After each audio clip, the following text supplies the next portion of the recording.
wasiirnimada ku helay oo wasiirkii ku horeeyay loogu bedelay inuu ka laabtay oo yiri wax maakhir la dhaho jirta ma jirto shirka maakhir iyo maakhir baa shir loo qabanayaa inaanay maaragtay ahayn oo waxii maaragtay wax xaqiiqo ah oo wax jira ah ay tahay wax lagu daweersanayo anaguna waxaan rabnaa inaan khaatimo iyo maakhir midayno harti wax la dhaho ma jirto maxamuud hartina wax la dhaho ma jirto SSC khaatimo waa dawlad maakhirna waa dawlad ninkaasi nin matala maakhir maaha nin matala dawladda federaalka maaha alxamdulillaah rabbil caalamiin anigoo ah hogaamiye ku-xigeenka dawladda maakhir state magacayguna iyo Cabdifataax Maxamed Salaad halkan waxay la joogo wafti aan ka soo kici timinay baran dhahar xingalool oo isugu jiray isimo aqoonyahan dhalinyaro siyaasiyiin iyo golaha xukuumadda maakhir state waxaan maalmahan ku sugnayn caasimadda khaatimo state waxa aan u hambalyeynaa reer khaatimo aqoonsigii iyo midnimadii iyo isku hayntii Soomaaliya ay guusha ay gaareen oo hambalyeynaa mid xigta waxaan soo dhaweynaynaa ra'iisul wasaare Xamse Cabdi Barre hambalyo waan leenahay go'aankii geesinimada lahaa oo qaatay oo maamulka SSC khaatimo uu ku aqoonsaday waxaan halkan ku joognaa anagu wafti reer maakhira waxa aan qabanay doorasho xor oo xalaal ah oo ka dhacday baran 12 bishii 3aad 2025 oo lagu doortay hogaamiye ku-xigeen iyo golihii wasiirada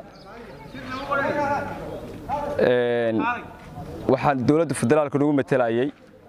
golaha wasiirada xildhibaan maxamed axmed aadan geesood oo waagii horena ku helay wasiirnimada maakhir ka shaqeynta maakhir inuu ka shaqeynayo maakhir inay jirto oo ay noqoto maamulada ka jira dalka oo kale maanta waxa moodaa in wasiirkii wadadii lagu doortay uu baal maray oo sharciyadii uu wasiirnimada ku helay oo wasiirkii ku horeeyay loogu bedelay inuu ka laabtay oo yiri wax maakhir la dhaho jirta ma jirto inagoo maxamuud hartiya baa waxaan la dhili garanaynaa uu yiri Siciid Harti war Siciid Harti wax la dhaho ma jirto maxamuud hartina wax la dhaho ma jirto SSC khaatimo waa dawlad maakhirna waa dawlad deegaankana ummad oo dhan Soomaaliya oo dhan baa wada degan deegaanada waxaan ummadda u sheegaynaa wasiirku inuu wasiirnimada uu ku matalin maakhir laakiin uu ka tirsan yahay xukuumadda Soomaaliya laakiin anaga wax matalaada oo maakhir iyo dana maakhira uu lagu matalo oo ka hadli karo ma jirto waxaan ahayn wafti balaaran oo reer maakhira anigu waxaan ahay wasiirkii shaqada shaqaalaha iyo dhalinyarada iyo sportska waxaan u soconay martiqaadka inoo sameysay SSC khaatimo ay nagu casumeen imaanshaha ra'iisul wasaaraha iyo inaan ka wada hadalno khaatimo sidii maakhir iyo khaatimo loo wada shaqeyn lahaa iyo sidii loo mideyn lahaaba aan halkaas ugu dhimaadno ra'iisul wasaaraha Soomaaliya markuu baxana aan kulan yeelano kulankan loo harsan yahay waxaan uga mahad celinayaa taamahan ka baxo waxaan uga mahad celinayaa ra'iisul wasaaraha Soomaaliya aqoonsigu aqoonsaday khaatimo state of Soomaaliya waxaan leenahay ra'iisul wasaare waajibkii aad waa gudatay la shukri cala waajib taas waa qodobka mahad celinta khaatimo qodobka labaad mudane ra'iisul wasaare shirka kan anagu aan qabanayno iyo waftigan aan nahay maakhirtan aan nahay waxa weeye waa shaqadii adigu idinku qabateen oo xamar waftidii lagu soo doortay oo hawshii aad ogeyd oo aad waliba ka hawlgashay sida wanaagsan haday tahay dhaqaalihii haday tahay siyaasadii intaba mudane ra'iisul wasaare waxaan ku sheegaynaa hal qodob oo hawlaheeni ka soo noqday halka qodob oo ah wasiirkii aan ku bedelay wasiirka Cabdilaahi Axmed Shaaca ku bedelay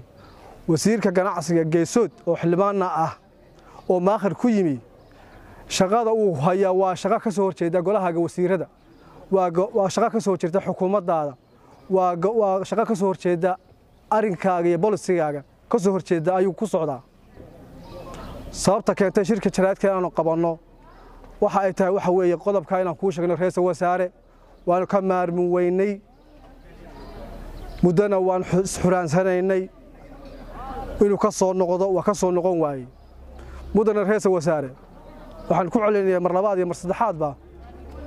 ninkaasi nin matala maakhir maaha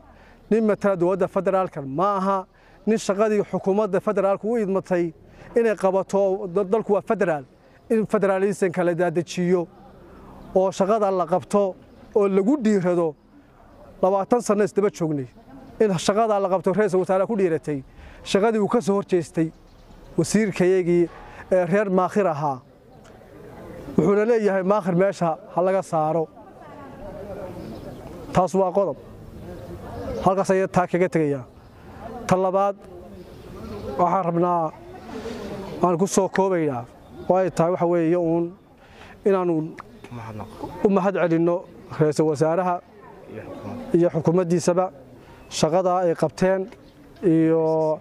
SSC iyo Khaatumo siday u hagaajiyeen u aqoonsadeen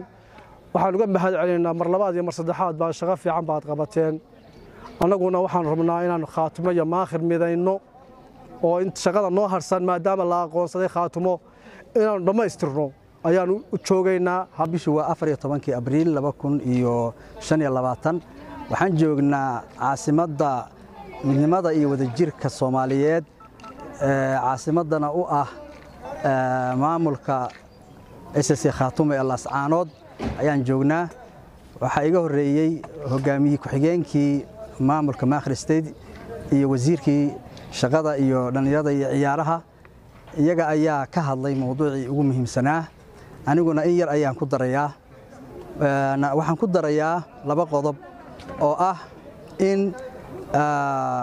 sida la sheegay wasiirka wasaaradda ganacsiga Maxamuud Geesood uu ka leexday danihii reer maakhir uu ka leexday waxa la rabay xilka iyo mas'uuliyadda uu hayo inuu dadkana dhex ugu noqdo dadkana ugu shaqeeyo ninka kaliya oo intifaacsaday Maakhir State weeye waa uu ka abaal dhacay annagana marka waxaan sheegaynaa aan reer maakhir u sheegaynaa xukuumadda federaalka Soomaaliya u sheegaynaa madaxweyne Xasan Sheekh Maxamuudna u sheegaynaa in danihii reer maakhir aanu ka shaqeynayn siyaasadana aanu nagu metelin waxa kale oo jirta oo qodobka labaad ah